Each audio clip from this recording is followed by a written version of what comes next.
Hello dear students, इस नई video के साथ एक बार मैं फिर से आप सभी का स्वागत करती हूँ अपने channel math solutions with Rose ma'am में। और आज का हमारा टॉपिक चैप्टर 2 में से लिया है एक्सरसाइज 2.1 पॉलिनोमियल्स फॉर क्लास 9। इस वीडियो को आप स्किप मत कीजिएगा, पूरा देखिएगा, लाइक कीजिएगा, शेयर कीजिएगा एंड सब्सक्राइब कीजिएगा।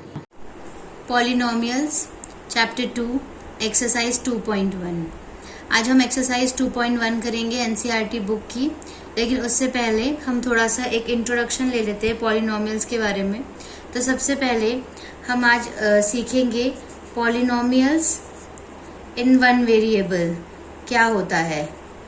यह आपने छोटी क्लासेस में अपने पढ़ा होगा, लेकिन फिर भी हम एक बार और यहाँ पे इसको डिस्कस कर लेते हैं। पॉलिनोमियल्स इन वन वेरिएबल, इसका मतलब क्या होता है? वन वेरिएबल का मतलब होता है आपका कि कोई भी एक ऐसा सिंबल है ना, ए बी सी डी, कोई भी अल्फाबेट हो सकता है, एक सिंबल है जिसको कि वेरिएबल कहा जाता है और उसको सिंबल से डिनोट करते हैं।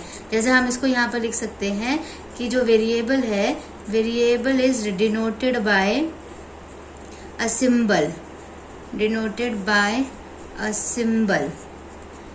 फॉर एग्जाम्पल हमने यहाँ पे एक पॉलिनोमियल ले लिया, जैसे आप ये ले लीजिए x² + 2x ले लिया। इसमें देखिए यहाँ पे भी x वेरिएबल यूज हो रहा है और यहाँ पे भी x वेरिएबल है, कोई और अल्फाबेट नहीं है। इसका मतलब जो ये है ये वन वेरिएबल का पॉलिनोमियल है। ठीक है, मान लीजिए एक और हमने यहाँ पे ले लिया, जैसे x³ ले लिया, x² ले लिया, +4x +7, ये इस तरह की इक्वेशन ले ली। इसमें भी क्या है कि आपका यहाँ पे भी x यूज हो रहा है, यहाँ पे भी x यूज हो रहा है, यहाँ पे भी x यूज हो रहा है।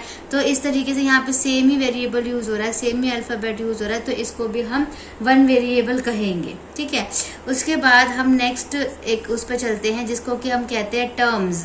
टर्म्स क्या होती हैं? समझ लीजिए ये आपका एक पॉलिनोमियल है जो कि x² + 2x है। अब ये आप यहाँ पे देखेंगे जो कि ये है, ये दो टर्म से बना हुआ है। एक आपकी ये हो गई, ये आपकी ये हो गई। तो इसको लिखेंगे किस तरीके से? सपोज हमने यहाँ पे ये क्वेश्चन लिखा, अब हमें यहाँ पे टर्म लिखना है। तो टर्म के लिए एक टर्म हमारी x² है और जो दूसरी टर्म है वो हमारी 2x है। और अगर हम टोटल टर्म्स की बात कही जाए, तो यहाँ पे पूछी जाए तो कितनी टर्म्स है यहाँ पे? तो यहाँ पे 2 टर्म्स है टोटल इसके अंदर पॉलिनोमियल में। ठीक है, ऐसे ही नेक्स्ट अगर हम एक और एग्जांपल लेते हैं, आपको अच्छे से समझ आ जाए, 3y² + 5y + 7। अगर हम इसके अंदर देखें तो यहाँ पे हमें साफ साफ नजर आ रहा है कि यहाँ पे 3 टर्म्स नजर आ रही है, 1 2 एंड 3। तो हम इसको लिखेंगे इस तरीके से। सबसे पहले 3y² लिख लेंगे, ये अलग हो गया, फिर 5y हो गया और नेक्स्ट वाला है वो आपका 7 हो गया। ठीक है, 3 टर्म्स हो गई। और टोटल में अगर हमसे टर्म्स पूछा जाता है तो हम बता सकते हैं कि हमारे पास यहाँ पे क्या है, 3 टर्म्स है। तो आपने टर्म के बारे में भी जान लिया, टर्म्स क्या होती हैं। तीसरा जो आपको समझने की एक चीज है इस एक्सरसाइज के लिए, वो है कोफिशिएंट। कोफिशिएंट में आप क्या समझेंगे? इससे कोफिशिएंट से मैं आपको बताती हूँ। सपोज आपके पास ये है -1x³ + 4x² + 7x - 2। अब यहाँ पे आपसे पूछा जाता है कि x³ जो है उसका कोफिशिएंट बताना है, या x² का बताना है, या x का बताना है। कोफिशिएंट क्या होगा? हमेशा वेरिएबल का कोफिशिएंट होगा। जैसे यहाँ पे ये वेरिएबल है, ये अल्फाबेट है x³, तो इसका कोफिशिएंट मीन्स नंबर, इसके साथ कौन सा नंबर है इसके आगे, वो उसका कोफिशिएंट कहलाएगा। जैसे x³ जो है इसका कोफिशिएंट क्या है? -1, साइन भी जरूर आएगा उसके साथ। जो x² है, x² का कोफिशिएंट क्या है? +4। अगर x का कोफिशिएंट पूछेंगे तो +7। तो इस तरीके से हम लिख सकते हैं कि -1 जो है ऑफ कोफिशिएंट जो है वो है आपका x³ का कोफिशिएंट है -1। ऐसे 4 जो है वो x² का है, 7 जो है वो x का है। और जो आपका यहाँ पे ये जो नंबर है -2, ये विदाउट वेरिएबल है आपका, इसका मतलब ये कांस्टेंट है, ये वेरिएबल नहीं है। तो हम इसको कांस्टेंट पॉलिनोमियल कहते हैं। कांस्टेंट पॉलिनोमियल जो अलग होता है, जिसमें कि आपका वेरिएबल नहीं होता, कोई सिंगल नंबर होता है, उसको हम कांस्टेंट पॉलिनोमियल कहते हैं, या फिर हम उसको जीरो पॉलिनोमियल भी कहते हैं। जीरो पॉलिनोमियल भी उसको कहा जाता है। जीरो पॉलिनोमियल और कांस्टेंट पॉलिनोमियल जो है, ये दोनों बिल्कुल सेम होते हैं। इनको इसको ये भी कहा जा सकता है, इसको ये भी कहा जा सकता है। तो अब हमने सीख लिया पॉलिनोमियल इन वन वेरिएबल के बारे में, टर्म्स के बारे में सीख लिया, कोफिशिएंट के बारे में सीख लिया। तो अब हम अपनी एक्सरसाइज शुरू करते हैं, जो कि हमारी एनसीईआरटी की एक्सरसाइज चैप्टर 2 की 2.1 है। उसका क्वेश्चन नंबर 1 जो है, क्वेश्चन नंबर 1 में आप देखेंगे, आप बुक अपने साथ रखिएगा सामने, जिससे कि आपको समझ में आए कि मैं क्या पढ़ रही हूँ। तो आपका जो क्वेश्चन नंबर 1 है वो यहाँ स्क्रीन पे आप देख सकते हैं एक्सरसाइज 2.1, जो कि आपका एनसीईआरटी बुक का चैप्टर 2 है। इसमें क्वेश्चन नंबर 1 के आपको 5 पार्ट्स दिखाई दे रहे हैं यहाँ पे, क्वेश्चन नंबर 2 के 4 पार्ट्स, क्वेश्चन नंबर 3 आपका सिंगल है, क्वेश्चन नंबर 4 के 4 पार्ट्स हैं और क्वेश्चन नंबर 5 के आपके 7 पार्ट्स हैं, जो कि हम आज इस वीडियो में डिस्कस करने वाले हैं। क्या पढ़ रही हूँ। तो आपका जो क्वेश्चन नंबर 1 है वो है which of the following expressions are polynomials in one variable. तो बेसिकली हमें बताना है कि जो पॉलिनोमियल्स हैं वन वेरिएबल वाले वो कौन से हैं, polynomial in one variable, and which are not, और कौन से नहीं है, and state reason for your answer. और फिर आंसर भी बताना है रीजन का कि कौन सा पॉलिनोमियल इन वन वेरिएबल है और कौन सा नहीं है। ठीक है, वन वेरिएबल और नॉट, ये वाला हो गया। इसके लिए उन्होंने सबसे पहला जो ए पार्ट दे रखा है वो है आपका 4x² - 3x + 7। अब यहाँ पे आप ये देखेंगे कि ये जो एक्सप्रेशन है, ये एक्सप्रेशन ये वन वेरिएबल है या नहीं है। यहाँ पे देखिए, यहाँ पे भी x दे रखा है, यहाँ पे भी x दे रखा है, ये तो खैर विदाउट वेरिएबल है, यहाँ पे कोई और वेरिएबल यूज नहीं है। इसका मतलब ये जो आंसर है इसका वो यस है। Yes, this expression is polynomial in one variable x। ठीक है, मैं थोड़ा शॉर्ट फॉर्म में यहाँ लिख रही हूँ, yes it is in one variable x। ठीक है, x की वेरिएबल के साथ ये आपका एक्सप्रेशन है। उसके बाद अब आप चलते हैं बी पार्ट पे। बी पार्ट जो है हमारा वो है y² + √2। अब हम ये देखेंगे कि इसका क्या आंसर आ रहा है कि ये एक्सप्रेशन जो है ये वन वेरिएबल है या नहीं है। यहाँ पे देखिए, यहाँ पे ये y का स्क्वायर है, y है, लेकिन यहाँ पे ये कांस्टेंट पॉलिनोमियल है। ठीक है, तो यहाँ पे एक y है और यहाँ पे एक y, यहाँ पे y नहीं है और कोई और वेरिएबल भी यूज नहीं हो रहा, तो इसका आंसर भी है वो आपका यस ही आएगा। Yes, it is in one variable, लेकिन यहाँ पे ये कौन सा वेरिएबल यूज हो रहा है, y यूज हो रहा है, तो x की जगह यहाँ पर y आ जाएगा। उसके बाद हम चलते हैं अपने c पार्ट पे। जो c पार्ट है हमारा वो है 3√t + t√2। अब इस हम एक्सप्रेशन को अगर देखें तो एक्सप्रेशन में हम ये देख रहे हैं कि जो ये t है, अगर हम t वैसे दोनों जगह यूज हो रहा है, ये भी t है, ये भी t है, वेरिएबल तो एक ही नजर आ रहा है इसमें, लेकिन यहाँ पे ये है क्या, जो t है अगर हम t को सॉल्व करेंगे तो जो t की पावर है वो 1/2 आएगी, क्योंकि अंडर रूट है ना। जैसे इस तरीके से ये जो 3 तो है ही है, इसके अलावा अब जो अगर यहाँ पे t देखा जाए तो जो t की पावर ये आ रही है यहाँ पे, ये √1 में ये 3 जो है ये इसके 3 तो इसके साथ बाहर है, तो ये 3 अब की जो पावर है वो आपकी आ गई 1/2 है ना। मीन्स 3 तो अलग था इसका, और जो √2 है, √t जो है उसकी पावर आ गई आपके पास 1/2। तो जो 1/2 है ना वो आपका होल नंबर नहीं है, ये जो है ना ये आपका होल नंबर नहीं है, फ्रैक्शन में है ये। ठीक है, होल नंबर नहीं है। जब ये होल नंबर नहीं है तो ये जो एक्सप्रेशन है ये पॉलिनोमियल नहीं है। ये सिंपल सा इसका सीधा सा आंसर है। अगर जो इसकी पावर दे रखी है या फिर जो वेरिएबल है वो होल नंबर नहीं है अगर, तो जैसे यहाँ पर ये देखिए वेरिएबल x था, इसका जो इसकी पावर 2 दे रखी है, तो ये वो आपका होल नंबर है, तो इसलिए ये वन वेरिएबल x हो गया और ये यस माना गया। ये भी आपका वेरिएबल है, इसकी जो पावर है वो होल नंबर है, लेकिन यहाँ पे जो इसकी पावर है वो होल नंबर नहीं है, फ्रैक्शन में आ रही है, तो इसलिए जो इसका आंसर है वो है no, it is not a polynomial. No, it is not a polynomial.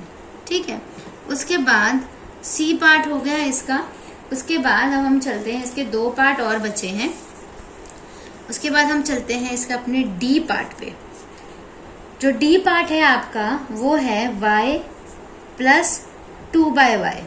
ठीक है, y प्लस 2/y भी बोल सकते हैं इसको। अब हम इस एक्सप्रेशन को देखते हैं कि ये जो है आपका पॉलिनोमियल है या नहीं। यहाँ पे देखिए y की पावर 1 है तो ये तो होल नंबर है, लेकिन जो यहाँ पे y है ना, y की पावर जो है वो -1 में है। क्यों है? क्योंकि जो y है वो अपॉन में है।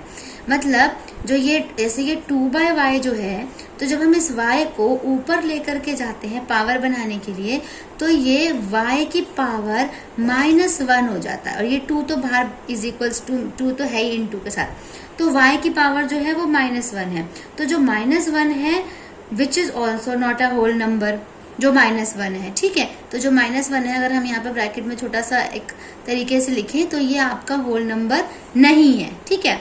तो इसलिए ये जो एक्सप्रेशन है it is not a polynomial. तो हम यहाँ पे लिख देंगे no, it is not a polynomial. तो ये आपका डी पार्ट है।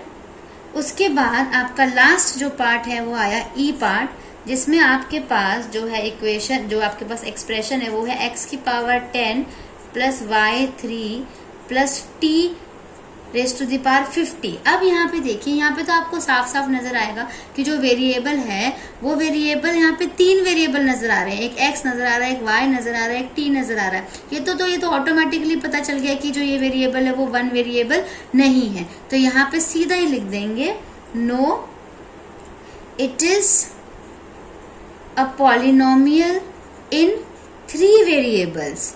It is a polynomial in 3 variables, मतलब 1 वेरिएबल इसका नहीं है। और 3 वेरिएबल्स कौन कौन से हैं आपके? x, y एंड t जो हो गया आपका x, y and t।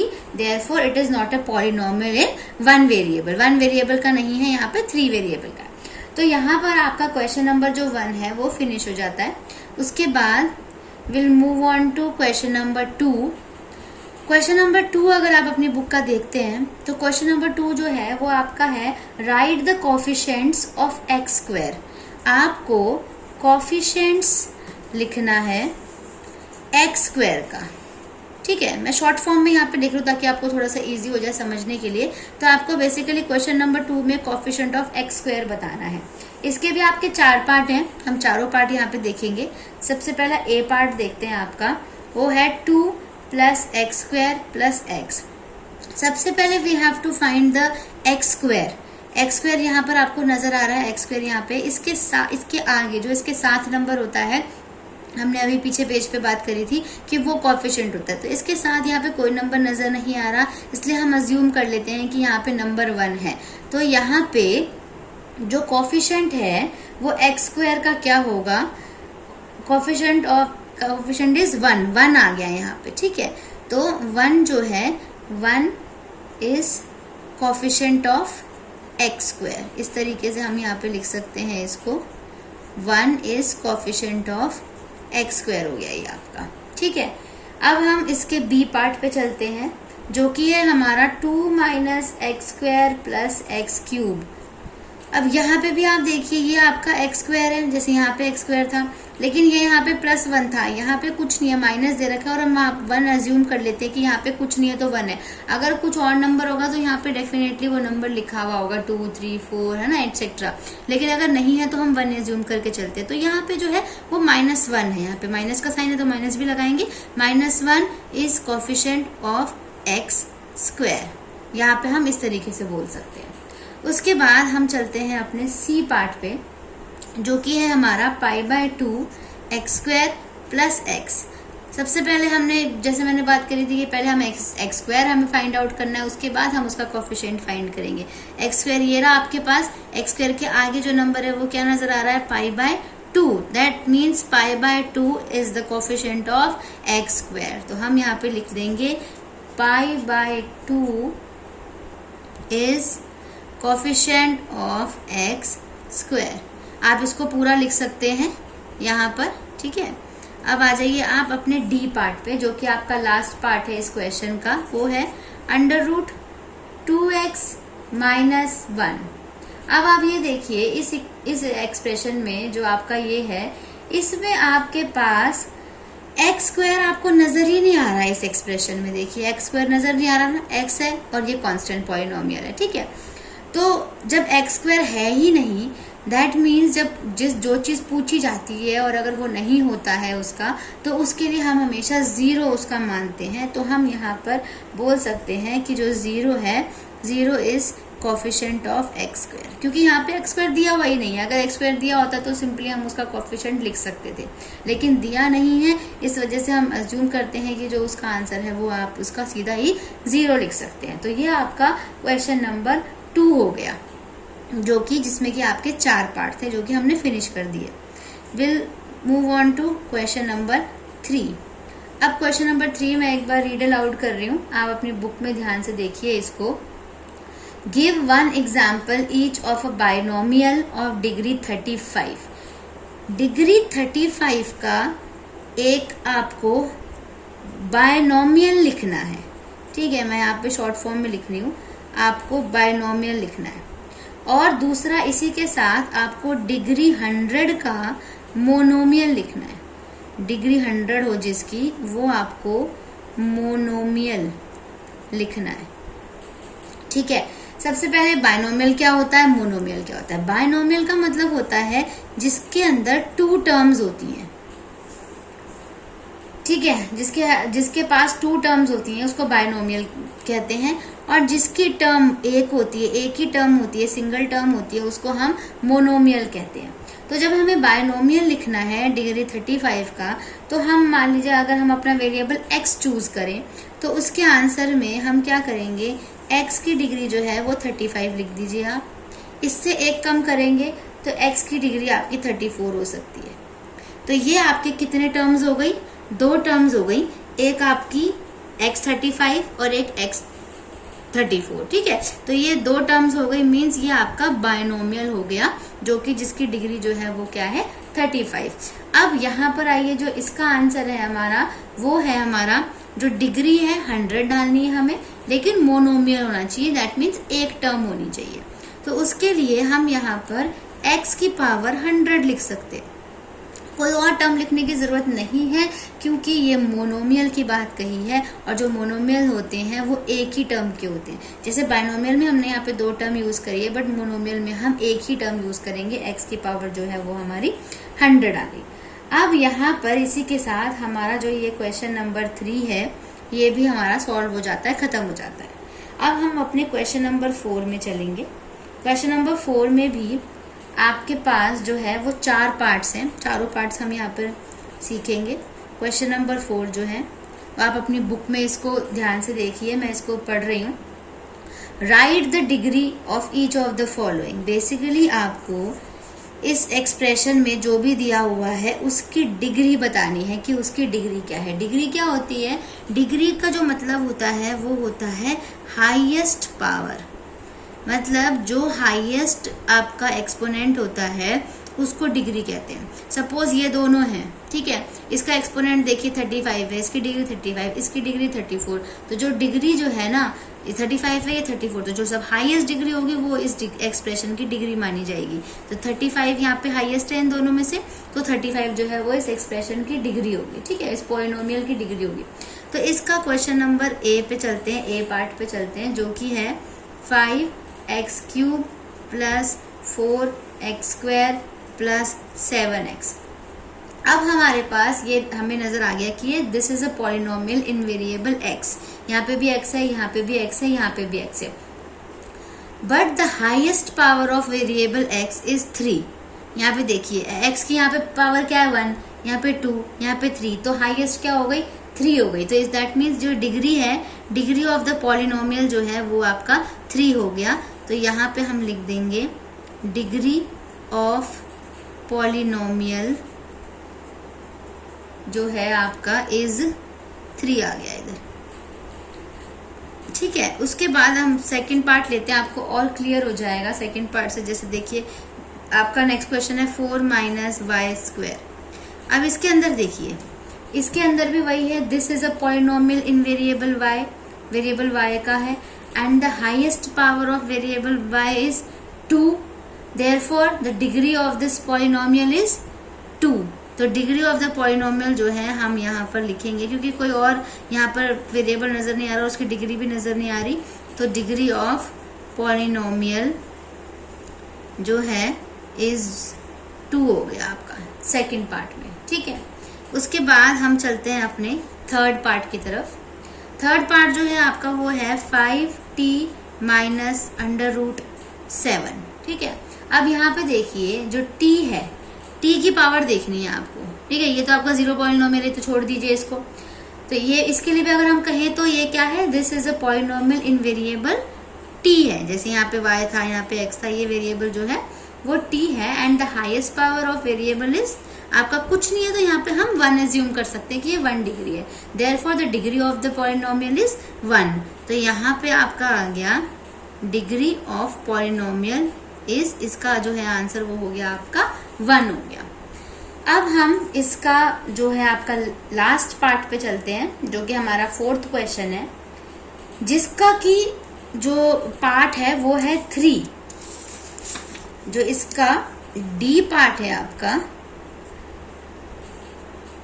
D part जो है उसमें सिर्फ 3 लिखा है, सिर्फ 3 लिख रखा है। पॉलिनोमियल ही है लेकिन सिर्फ 3 है। तो जो इस तरीके का पॉलिनोमियल होता है उसको मैंने आपको भी पहले भी बताया था, क्या कहते हैं उसको, कांस्टेंट पॉलिनोमियल कहते हैं, ठीक है। तो कांस्टेंट जो पॉलिनोमियल होता है उसकी डिग्री जो है, degree of a constant polynomial is always 0। तो यहाँ पर हम लिख सकते हैं degree of constant polynomial is always 0। अलग कोई आएगी ही नहीं, हमेशा जो है वो 0 आ जाएगी, क्योंकि इसमें कोई वेरिएबल ही नहीं दिया हुआ, सिर्फ कांस्टेंट नंबर दिया हुआ है। तो उसका जो है वो अपने आप ही ऑटोमेटिकली 0 आ गया।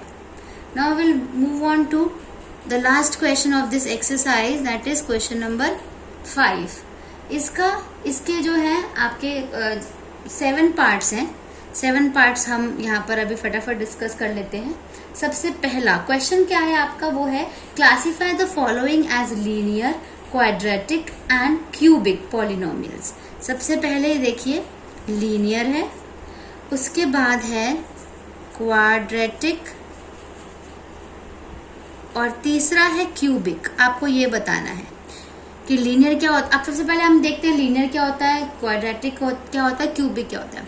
जिस एक्सप्रेशन की है, जिस पॉलिनोमियल की डिग्री 1 होती है, डिग्री 1 होती है, उसको हम लीनियर कहते हैं, ठीक है। लीनियर पॉलिनोमियल जिसकी डिग्री 2 होती है उसको हम क्वाड्रेटिक पॉलिनोमियल कहते हैं, और जिसकी डिग्री 3 होती है उसको हम क्यूबिक पॉलिनोमियल कहते हैं। अब हम चलते हैं अपने क्वेश्चन पे। ये तो हमें समझ आ गया कि लीनियर किसे कहते हैं, क्वाड्रेटिक किसे कहते हैं, एंड क्यूबिक किसे कहते हैं। अब हम चलते हैं हमारा क्वेश्चन नंबर, जो हमारा ए पार्ट है वो है हमारा x² + x। अब हम ये देखेंगे कि ये तीनों में से क्या है। x² + x जो है, ये देखिए यहाँ पे इसकी डिग्री कितनी है, हाईएस्ट डिग्री कितनी है इसकी, 2 है ना। तो 2 क्या होता है, क्वाड्रेटिक होता है। तो यहाँ पे हम सिंपली इसको टिक कर देते हैं कि जो ये है हमारा वो क्वाड्रेटिक पॉलिनोमियल है। यहाँ पे हम इस तरीके से लाइन खींच लेते ताकि हमें पता चल जाए, और यहाँ पे हम क्वेश्चन लिख देंगे अपना, ठीक है। अब आ जाइए आप बी पार्ट पे अपने। ये तो आपको समझ आ गया, इसका इधर डैश डाल दीजिए। ये जो है वो आपका क्वाड्रेटिक पॉलिनोमियल है। सेकंड क्वेश्चन जो है आपका वो है आपका x - x³। अब ये देखिए x - x³, इसकी डिग्री क्या है, हाईएस्ट डिग्री 3 डिग्री वाला क्या होता है आपका क्यूबिक। तो ये दोनों आपके नील हो गए, डैश हो गए, और ये क्यूबिक जो है वो आपका टिक हो गया। इसको इस तरीके से लिख सकते हो। और एक लॉन्ग मेथड भी है कि भाई ये क्वेश्चन उतारा आपने, फिर ये लिखा, इसके ये क्वाड्रेटिक पॉलिनोमियल है, ये क्वेश्चन उतारा, फिर डिग्री क्यूबिक डिग्री पूछ क्यूबिक पॉलिनोमियल लिख लिया। लेकिन इस तरीके से भी हम ऐसे कर सकते हैं। ये सिंपल तरीका है बहुत समझने का, टेबल फॉर्म में, ठीक है, टेबुलर फॉर्म में। अब हम अपने चलते हैं सी पार्ट पे, जो कि है y + y² + 4। अब यहाँ पे आप देखिए इसकी जो डिग्री है वो क्या नजर आ रही है आपको, 2 नजर आ रही है। हाईएस्ट डिग्री जो है वो 2 है। दैट मीन्स जो ये है ये आपका क्वाड्रेटिक पॉलिनोमियल है। बाकी में डैश डाल दीजिए। नेक्स्ट चलिए आप अपने डी पार्ट पे, जो कि है 1 + x। अब यहाँ पे देखिए x की डिग्री कुछ नहीं है, दैट मीन्स हम सब अज्यूम करते हैं कि हमारी डिग्री जो है वो 1 है, और 1 डिग्री वाला क्या होता है, लीनियर, इसका मतलब ये लीनियर है और ये दोनों यहाँ पे हमने डैश डाल दिए। उसके बाद हम अपने नेक्स्ट पे चलते हैं, ई पार्ट पे, जो कि है 3t। यहाँ पे भी इतना ही है, सिर्फ इस पॉलिनोमियल को भी देखिए, ये t जो है इसके पास भी कोई भी पावर नहीं है, तो हम एज्यूम कर लेते हैं कि 1 है, that mean this is also linear polynomial, और यहाँ पे हम इसको डैश डाल देते हैं इस तरीके से। अब हम चलते हैं अपने f पार्ट पे, जो कि है r², सिर्फ यही है पॉलिनोमियल। अब r², इसकी डिग्री कितनी दे रखी है आपको? 2 दे रखी है। 2 मीन्स क्वाड्रेटिक डिग्री हो गया, क्वाड्रेटिक पॉलिनोमियल डिग्री 2, तो यहाँ पे भी डैश, इधर टिक आ गया और इधर डैश हो गया। उसके बाद जो हमारा लास्ट क्वेश्चन जो है, last part of this question and exercise also, वो है जी पार्ट आपका, जो कि है 7x³। अब यहाँ पे देखिए x³ है, दैट मीन्स डिग्री जो है वो 3 है, तो ये भी नहीं हुआ, लीनियर भी नहीं है, क्वाड्रेटिक भी नहीं है, और क्या है, क्यूबिक है। तो इस तरीके से जो है ये हमारा ये वाला क्वेश्चन कंप्लीट हो गया, और ये हमारी एक्सरसाइज भी यहाँ पर कंप्लीट हो जाती है इस तरीके से। तो अभी हमने इस वीडियो में पूरी एक्सरसाइज सॉल्व करी है और हर एक क्वेश्चन को तरीके से अच्छे से डिस्कस किया है। तो आप इस वीडियो को, अगर ये पसंद आई वीडियो, तो आप इसको लाइक कीजिएगा, अपने दोस्तों के साथ शेयर कीजिएगा, ताकि वो भी इस एक्सरसाइज को अच्छे से समझ सके, पढ़ सकें, और चैनल को सब्सक्राइब कीजिएगा। और हम नेक्स्ट एक्सरसाइज के लिए हम नेक्स्ट वीडियो बनाएंगे, तो आप ज़रूर बेल आइकन को भी प्रेस कीजिएगा, ताकि आपको मेरी नेक्स्ट वीडियो की नोटिफिकेशन मिल जाए, और फिर हम नेक्स्ट वीडियो में अपना एक्सरसाइज 2.2 को डिस्कस करेंगे। Thank you.